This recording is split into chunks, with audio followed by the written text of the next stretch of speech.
Apreciados hermanos, explico la palabra del domingo 20 del tiempo ordinario. La primera lectura es del libro del profeta Isaías, capítulo 56, versículos 1 a 7. Los extranjeros son admitidos en la religión judía. Nuestro texto pertenece a la tercera parte del libro de Isaías, llamada también Trito Isaías, que comprende los capítulos 56 a 66 y que fueron redactados después de que los exiliados en Babilonia retornaron a la tierra de Israel. No fue fácil la reconstrucción del país. Las ciudades habían sido destruidas y deshabitadas, los campos no estaban cultivados y habían sido abandonados. Los ricos empezaron a explotar y a oprimir a los pobres y a los humildes. El ambiente religioso es de escepticismo y desconfianza porque el culto era solamente exterior y se había vuelto a la idolatría. Y muchos todavía conservaban la xenofobia, es decir, odiaban a los extranjeros porque al mezclarse con ellos podían caer en la idolatría. El profeta Esdras, por ejemplo, rasgó su vestido y su manto y se arrancó cabello de la cabeza y de la barba y se sentó atónito cuando escuchó que algunos de los del pueblo de Israel habían tomado como esposas a mujeres extranjeras. Pero también había quienes eran más abiertos y discutían cómo admitir en la comunidad del pueblo de Dios a eunucos y extranjeros. Esto gracias a que el pueblo de Israel tuvo contacto con extranjeros durante el tiempo del exilio en Babilonia. Se dio cuenta de que se podía convivir en medio de culturas distintas y se volvió más tolerante y abierto desde el punto de vista religioso. Es en medio de estas tensiones y desafíos que el profeta pronuncia estas palabras.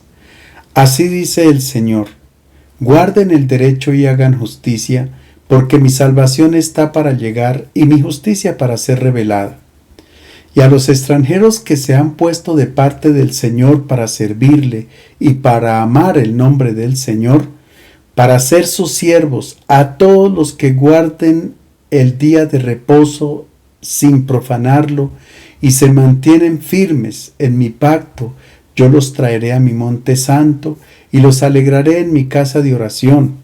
Sus holocaustos y sus sacrificios serán aceptos sobre mi altar, porque mi casa será llamada casa de oración para todos los pueblos.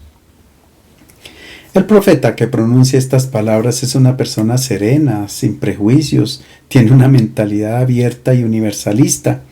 Es capaz de ver más allá de los horizontes de la tradición del pueblo judío. Comprende que ha llegado el momento de dejar atrás todos los exclusivismos y de borrar las discriminaciones y las barreras que separan a los seres humanos, porque todos son hijos de Dios. Pero para acentuar el cambio de mentalidad y la revolución que está ocurriendo en el pueblo de Israel por aquella época, hay que recordar lo que prescribía la ley del Deuteronomio con respecto a los extranjeros. El texto decía: cuando derrotes a los extranjeros los destruirás por completo.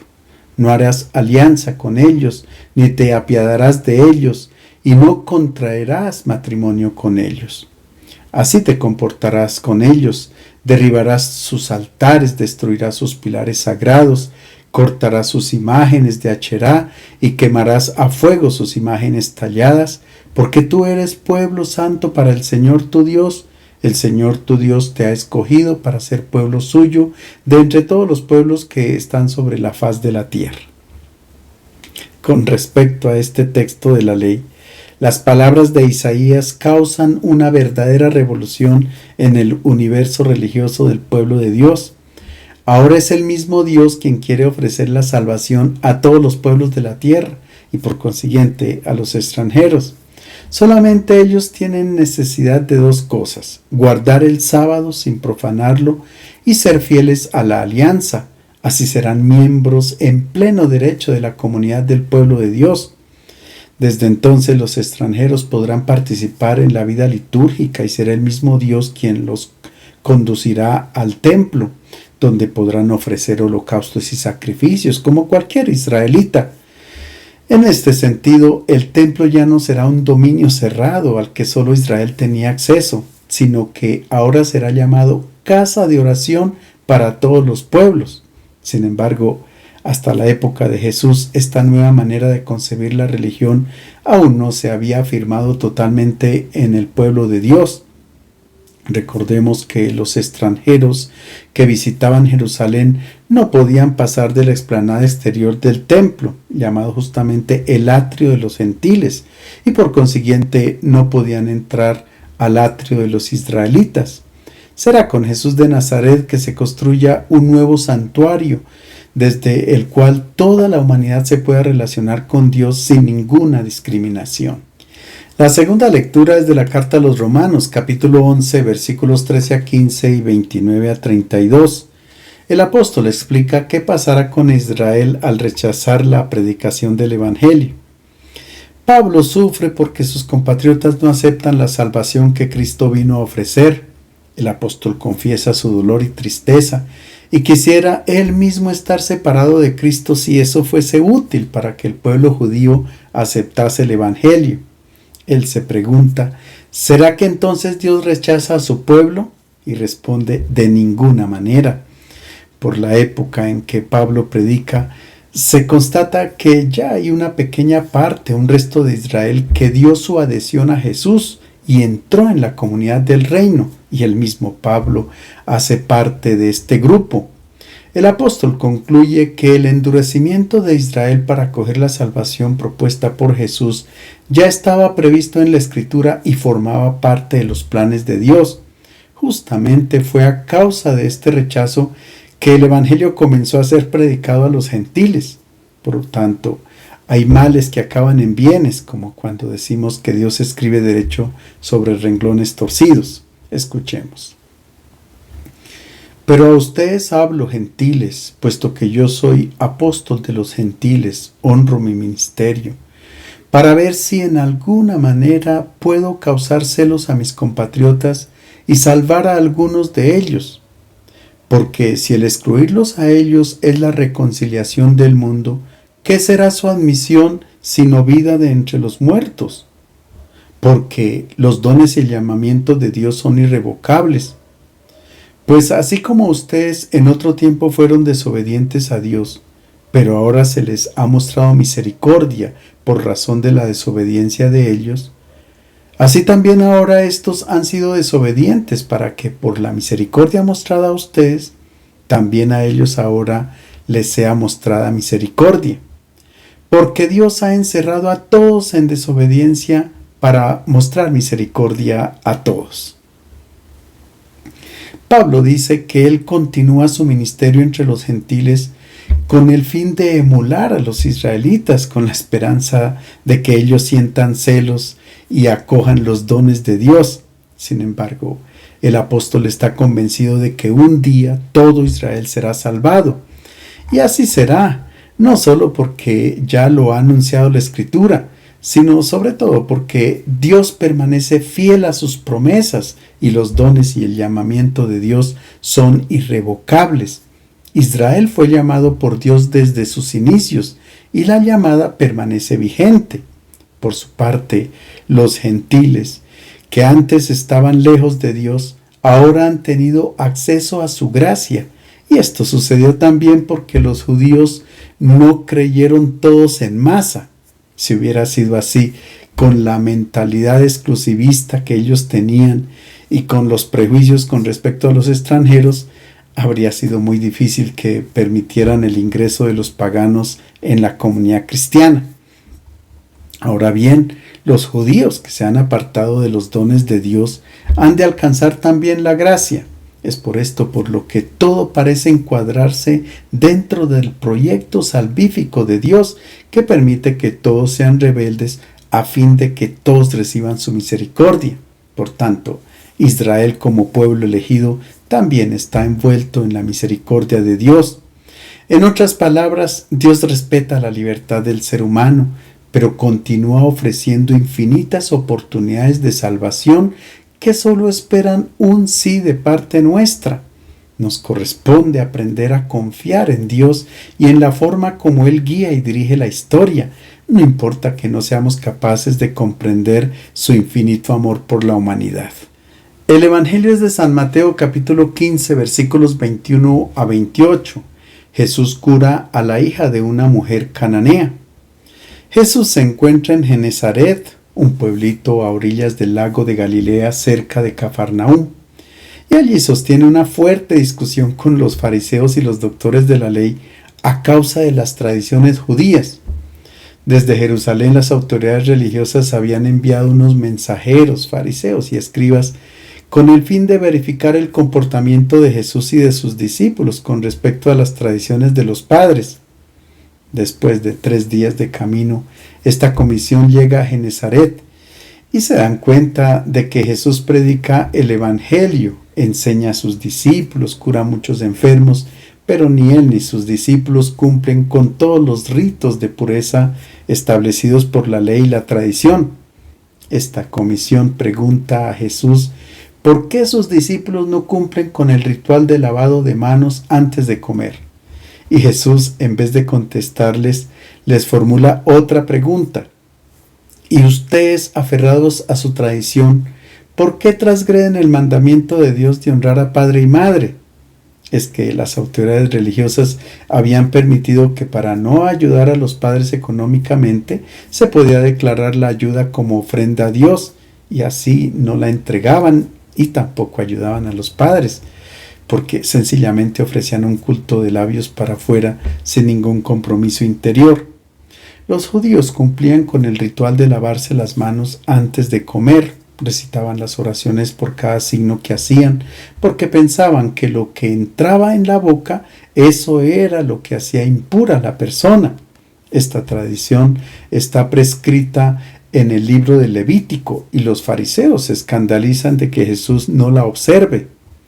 Jesús enseña a la gente, no es lo que entra en la boca lo que contamina al hombre, sino lo que sale de la boca, eso es lo que contamina al hombre. Los discípulos no comprenden muy bien el planteamiento de Jesús y Pedro pide explicaciones. Jesús los reprende por su falta de inteligencia para captar el mensaje y les dice, lo que sale de la boca es lo que contamina al hombre, porque desde dentro del corazón salen las intenciones malas, asesinatos, adulterios, fornicaciones, robos, falsos testimonios, injurias, codicia, afán de dinero, de poder, etc. Y esto es lo que contamina al hombre. Los judíos evitaban el contacto con los paganos por miedo a contaminarse. De ahí que cuando llegaban del mercado era urgente practicar una serie de ritos de purificación. Jesús quiere que sus discípulos abandonen esta tradición porque lo que hace es discriminar a las personas. Por el contrario, Jesús ya había enviado a sus discípulos en misión a la otra orilla del lago, es decir, a territorio pagano. Ahora es Jesús quien, además de verificar el rechazo en su tierra para acoger el reino de Dios, sale con sus discípulos a un territorio extranjero. Jesús abandona el territorio de Israel y va a Fenicia, el actual Líbano. Concretamente, va a la región de Tiro y de Sidón. Recordemos que Fenicia no era bien vista por los judíos porque la famosa Jezabel, esposa del rey Acab, era hija de Itobaal, rey de Tiro, y fue ella quien importó e impuso en Israel el culto a Baal y Asherá, divinidades fenicias. Contra este culto se opuso rotundamente el profeta Elías. ¿No acaso los fariseos y los doctores de la ley consideraban a los habitantes de esa zona como impuros? Escuchemos entonces cómo inicia el relato. En aquel tiempo Jesús salió a la región de Tiro y de Sidón. Entonces una mujer cananea que había salido de aquel territorio gritaba diciendo, Señor, hijo de David, ten compasión de mí. Mi hija es malamente atormentada por un demonio. El texto comienza con el verbo salir, una acción que recuerda siempre la salida del pueblo de Israel de la esclavitud de Egipto hacia la tierra prometida, hacia la tierra de la libertad. La tierra de Canaán era habitada por pueblos paganos y sin embargo allí el pueblo logró su libertad. Por tanto, utilizando este verbo el evangelista nos dice que Jesús quiere sacar a sus discípulos de una esclavitud de pensamiento, los quiere liberar de un cúmulo de tradiciones que habían sido inventadas por los hombres y que no permitían tener una verdadera concepción de la identidad de Dios. Por tanto, ellos no eran libres. Los judíos consideraban a los fenicios como paganos, impuros, porque practicaban la idolatría y los llamaban perros, porque así como a los perros no se les circuncidaba, tampoco los paganos practicaban este rito que daba identidad al pueblo judío, es decir, la circuncisión lo hacía distinto de las naciones paganas. Por lo general, cuando los judíos llegan a otro país forman un gueto, palabra que procede del verbo hebreo gaá, que significa reunir. Ellos permanecen aparte, como encerrados en sus tradiciones y por lo general no quieren mezclarse con otra cultura. De acuerdo con el Evangelio de Lucas, cuando Jesús lee el rollo del libro del profeta Isaías en la sinagoga de Nazaret, termina diciendo que ningún profeta es bien recibido en su tierra. Y cita dos textos de la Escritura que tienen una mirada universal de salvación. Jesús dice: muchas viudas había en Israel en los días de Elías, cuando el cielo fue cerrado por 3 años y 6 meses, y cuando hubo gran hambre sobre toda la tierra. Sin embargo, a ninguna de ellas fue enviado Elías, sino a una mujer viuda en Sarepta, en la tierra de Sidón. Muchos leprosos había en Israel en tiempos del profeta Eliseo, pero ninguno de ellos fue limpiado sino Naamán el sirio. Y el texto de Lucas termina diciendo: y cuando oyeron estas cosas, todos en la sinagoga se llenaron de ira, y levantándose, le echaron fuera de la ciudad y le llevaron hasta la cumbre del monte sobre el cual la ciudad de ellos estaba edificada para despeñarle. Pero él, pasando por medio de ellos, se alejaba. Creo que este texto ilustra muy bien la mentalidad cerrada que había en el pueblo de Israel y en los paisanos de Jesús. No aceptaban la manera de pensar del Maestro y tampoco que su Dios hiciera beneficios a personas extranjeras. En Jerusalén hay un lugar que se llama el Campo del Alfarero. De acuerdo con la tradición, el terreno se encontraba cerca al basurero de la ciudad llamado Gehenna. Fue allí donde algunos reyes de Israel cometieron iniquidades horrendas, incluso llegaron a sacrificar a sus propios hijos a una divinidad llamada Moloch. Por eso era considerado como el campo de la ignominia. En arameo se llama Hakeldamá, que traduce campo de sangre, porque de acuerdo con el Evangelio de Mateo, cuando Judas devolvió a los sumos sacerdotes y a los ancianos las 30 monedas de plata que habían recibido por entregar a Jesús, como no podían echarlas en el tesoro del templo, estos resolvieron comprar con ellas el campo del alfarero. Por esto se llamó campo de sangre, porque las monedas eran precio de sangre. El terreno lo dedicaron como lugar para la sepultura de los forasteros. Durante las peregrinaciones a la ciudad santa era normal que algunas personas extranjeras murieran en Jerusalén. Pues bien, para ellas estaba reservado este campo, no eran sepultadas en el cementerio judío. En otras palabras, había separación y discriminación incluso después de la muerte, precisamente por el afán de establecer barreras entre lo puro y lo impuro, entre los santos y los pecadores. Y esto sucede por el miedo a la confrontación y al diálogo con quienes piensan distinto o se comportan de una manera diferente. Jesús quiere que sus discípulos abandonen esta mentalidad y sale para la región de Tiro y de Sidón.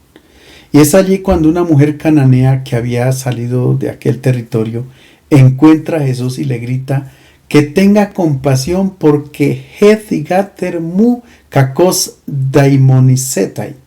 Mi hija es malamente atormentada por un demonio. Esto quiere decir que la niña se comporta muy mal, es decir, hay como una fuerza interna que la mueve a obrar siempre el mal. No es que la niña esté poseída por el diablo, no. En la mentalidad de la época, un demonio era concebido como el causante de una enfermedad, sobre todo de origen mental, pero también se aplicaba para la epilepsia y las enfermedades físicas. Jesús tenía el poder de curar estas enfermedades como cuando curó al endemoniado de Gerasa, a quien nadie lo podía someter, pero después de la curación se encuentra tranquilo, sentado. En nuestro relato, la niña representa a la humanidad que actúa haciendo el mal, y solo la palabra de Jesús, es decir, el Evangelio, es capaz de curarla. La madre de esta niña no se resigna a ver a su hija en estas condiciones y acude a Jesús, y como madre está dispuesta a hacer todo lo que sea posible por ver a su hija sana. Pero Jesús no va a encontrar a la enferma hasta su casa, sino que se queda dialogando con la mujer. Escuchemos el diálogo. Jesús no le contestó una sola palabra, pero los discípulos se acercaron y le rogaban: «Atiéndela, porque viene gritando detrás de nosotros». Él les contestó: «Yo no he sido enviado sino a las ovejas descarriadas de la casa de Israel». Ella se acercó entonces a Jesús y postrada ante él le dijo: «Señor, ayúdame».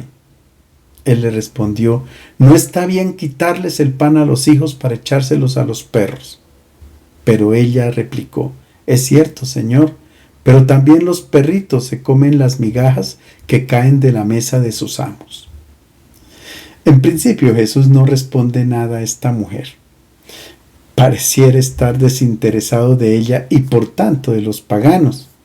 Son los discípulos quienes intervienen, pero el texto en griego dice: «Apolison aute hotikrasei opis dengemon». Despídela, porque grita detrás de nosotros. Así como antes del prodigio de los panes, ellos habían pedido a Jesús que despidiera a la multitud para que cada uno buscara alimento por su propia cuenta. Los discípulos no quieren que Jesús atienda a esta mujer pagana, sino que la despida. Él responde a los discípulos con la mentalidad judía de la época: «No he sido enviado sino a las ovejas descarriadas de la casa de Israel». Pero luego comienza un diálogo entre Jesús y la cananea que conlleva mucha tensión, es duro y fuerte. Jesús utiliza el lenguaje judío y le dice que no está bien echar el pan de los hijos a los kinearois, es decir, a los perros domésticos. Este lenguaje utilizado por Jesús es el que los discípulos estaban acostumbrados a escuchar. Algunos, interpretando este texto, piensan que es posible que Jesús vaya comprendiendo cada día más la universalidad de la salvación y por esto atiende a la mujer pagana, porque piensa que el Evangelio también es para los paganos. Pero él ya tenía una mentalidad abierta y universalista de la salvación. Sin embargo, habría que esperar hasta después de su resurrección, cuando hace el envío misionero. Dice a sus discípulos: «Vayan y hagan discípulos de todos los pueblos, bautizándolos en el nombre del Padre y del Hijo y del Espíritu Santo, y enseñándoles a guardar todo lo que les he mandado, y sepan que yo estoy con ustedes todos los días hasta el fin del mundo». Pero en nuestro texto, Jesús no está hablando únicamente a la mujer cananea, sino que está hablando a sus discípulos. El pan de los hijos es la palabra de Dios que, como el maná, ha bajado del cielo.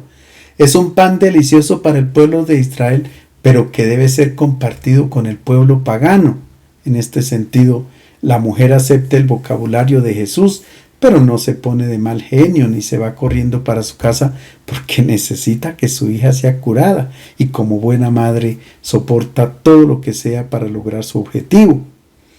En este sentido, ella responde: «También los perritos se comen las migajas que caen de la mesa de sus amos». La mujer comprende la imagen empleada por Jesús y por esto solo pide las migajas, porque su fe le dice que es suficiente una migaja de la palabra de Dios que Israel ha recibido y su hija será curada.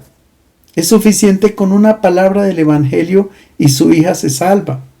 Así como también el centurión dice a Jesús: «Señor, yo no soy digno de que entres en mi casa, pero una sola palabra tuya bastará para que mi criado sane».